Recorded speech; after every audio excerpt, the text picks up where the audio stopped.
Now, I am not going to sit here and state they were good on offense in terms of the running game because A.J. Brown was not there. That would be irresponsible.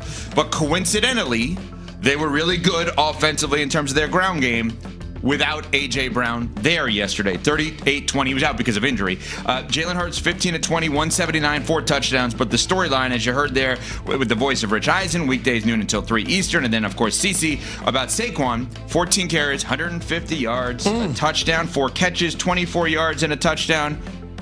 Why was the Eagles' offense better yesterday? And is it telling us anything here with A.J. Brown out yesterday? Well, it was interesting that their offense was better considering Cam Jurgens, their all-world center, was out of the lineup yesterday. But I thought that the Eagles did a great job of being able to get a hat on a hat and get Saquon to the second level. And when you see him get past the line of scrimmage is when you truly see how special he can be.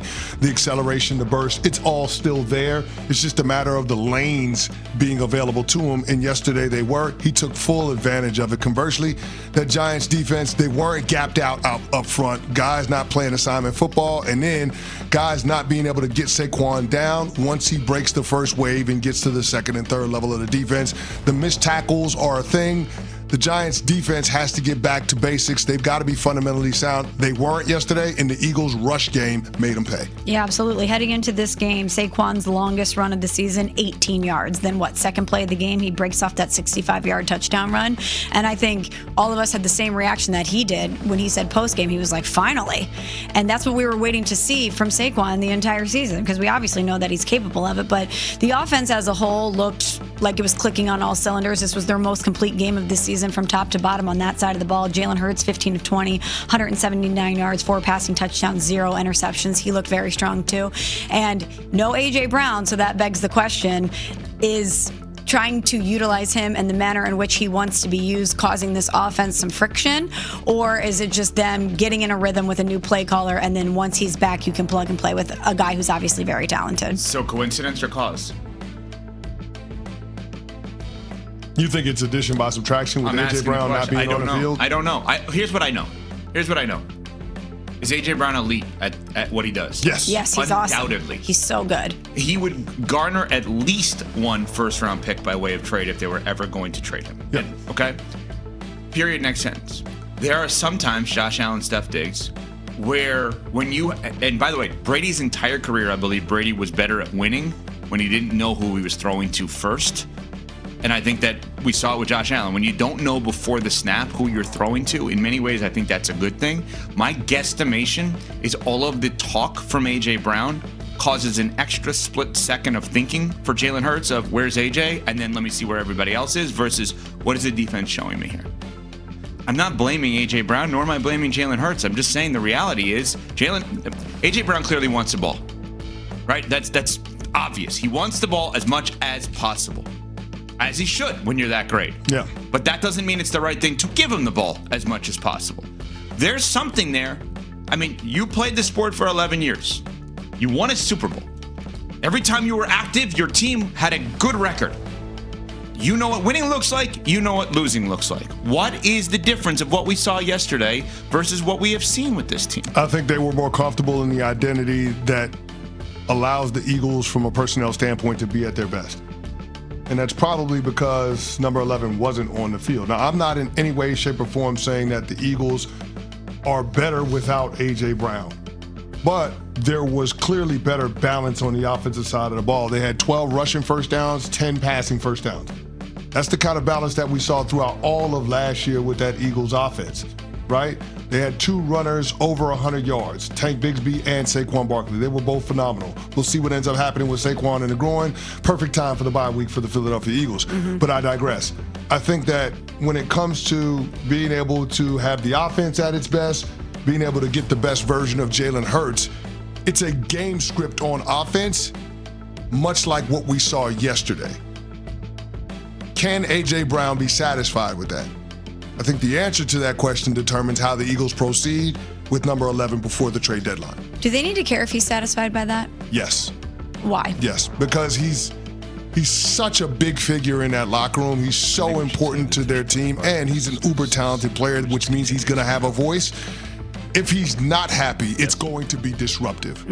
Not that he's trying to be a malcontent, but it's going to be disruptive if he's not being fed, if he's not getting the touches that he's looking for. And if that ends up being the case, I have a hard time believing that it doesn't permeate throughout the locker room. I have a hard time believing that it doesn't affect Jalen Hurts and Saquon Barkley, so on and so forth.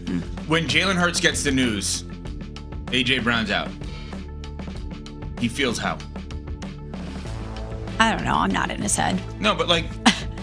That's impossible to discern. Okay, so when they game plan without A.J. Brown? Well, if you're concerned about his satisfaction with the game plan, if you're worried about trying to feed him a certain amount, and if you don't, you're worried about what his public reaction will be on social media and or towards the media as a whole, if that thought is freed from your mind, maybe Kevin Patullo is more empowered to draw things up in a certain way when he's not concerned about his star wide receivers' potential discontent. It doesn't seem like there's logic to trade him, but... I will say this. Yeah. When A.J. Brown is out, there is no panic in Jalen Hurts. He's not concerned. Okay, that's a major He's not statement concerned. you just made. He has Devontae Smith. He targeted Devontae 9 times on his 20 pass attempts. He's not tripping. Not to say that A.J. Brown is not a dog, because he absolutely is, and I in no way, shape, or form want to disparage the type of player that A.J. Brown is, because he is absolutely phenomenal. I think he's a top 5 receiver in our game. But that said, A.J. Brown out of the lineup, no panic, no worry from Jalen Hurts. That feels like a pretty bold statement. Does it not? You can say it feels like a bold statement, but the proof is in what we saw yesterday. That's an MVP quarterback yesterday. That was one of the best games we've seen from Jalen Hurts this year. And your 4 MVP touchdowns, caliber no running picks. back in your MVP. 141.5 passer rating. By the way, following that up, the week prior, he had a perfect passer rating. 2 weeks in a row, he's been awesome. And your MVP caliber running back looked like an MVP caliber running back. Yes. I mean, okay, they're not. Everyone says they're not trading him. They're not thinking about trading him. They don't want to trade him. Well, they can say they're not trading him until they ended up trading him. We hear that all the time. I don't put any stock into the business of we're not trading a guy. He's off limits. There are only, a handful of players that you would say a team is not going to listen to trade offers. Fair. The Dallas Cowboys said they wasn't trading Micah Parsons until they were. Right. So it happens all the time. So we're not trading A.J. Brown business is ridiculous. Let me ask you this. Can they show A.J. Brown, and he was there, he doesn't need extra vision of this, but can they show him what happened yesterday and say, can we do this with you, please? Can we do this where you're part of this? But Ev, he already told you that this is not enough for him. He's already said it. He put it out in an Instagram post days after they won the Super Bowl. People wanted him to feel a certain way about being a champion, and he just didn't, because in his eyes, he wasn't dominating in the way that he wants to, consistently winning his one-on-one matchup, being uber productive, and not translating to overall team success. He doesn't like the alternative path to victory that the Philadelphia Eagles routinely showed last year. The path to victory that allows the Eagles, from a personnel standpoint, to be at their best, which is running the ball, which is leading with that offensive line, and then Jalen Hurts dialing it up every now and again just to force defenses to play him honest. That's not good enough for him. He already told you that. That's why I asked the question weeks ago, if winning is not enough, if championships are not enough, then how can you square the circle of making A.J. Brown happy with this Eagles team as constituted? No idea. Literally no idea. I don't know how you do it either. That's why they pay Nick Sirianni the big bucks. He's going to have to figure it out, because this falls on him. I don't know how the hell you figure it out. Right, because what you're saying is you want a champion. Not what you're saying. What you're recounting of what A.J. Brown is saying is championship, not good enough. Best offense they have displayed all year, he didn't play in it. Well, week prior, using me but not using me.